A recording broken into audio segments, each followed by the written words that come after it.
The Brutalist is 3 hours and 35 minutes long, including a 15-minute intermission, which I didn't expect, but that's part of the runtime. There's an intermission in between, and I'm just like, oh, okay, let me go toilet. I thought I had to sit through the whole thing without going to the toilet, because I hate missing anything from films. But I do need to go anyway, but just in case I had to, But anyway, that's a different discussion. 3 hours, 35 minutes, technically 3 hours, 20. Almost 4 hours, I mean, in fact, over 4 hours sat in the cinema because of adverts and trailers. Was it worth it? I would say yes. I'd say it was a good film with a good story. Adrian Brody smashes it. He's brilliant in this. Felicity Jones is good as well, but Adrian Brody just steals the show. Amazing performance throughout. And the other characters are good as well, but he was ready to star. Felicity, I think, had some very good scenes as well. She was brilliant. So they play two survivors of World War II are separated during the World War. So at first he goes to America to start a new life.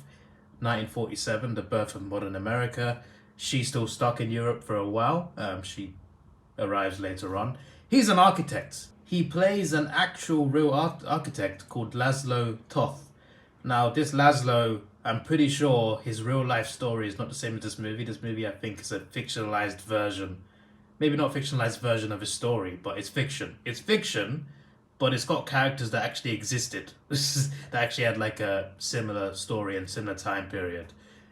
But the story itself in the film is fictionalized. Anyway, he's an architect who goes to America and he stumbles across this rich guy who wants him to build something big for him. And this is how he makes a career for himself in America. It's a really good film, very good drama. It's rated at 18 plus in England, which is like, you could have brutal violence, lots of blood and gore, heads being chopped off, and it still would not be an 18, it'd be a 15. To be an 18, it's got to be something like really extreme. There was no extreme violence. There was a bit of violence and sexual violence, but not any, there wasn't anything like crazy beyond a 15. There was a lot of nudity though, and a lot of explicit scenes that I thought, okay, that's normally not in a 15, I can see why. It wasn't for violence. My rating is an 8 out of 10. This movie, bear in mind, 3 hours, 20 minutes, I did not feel it. Did not feel it at all. It did not feel that long. It was good. It was slow. There was it's not an action film, it's purely drama and a little bit of violence and some nudity, but I was never bored.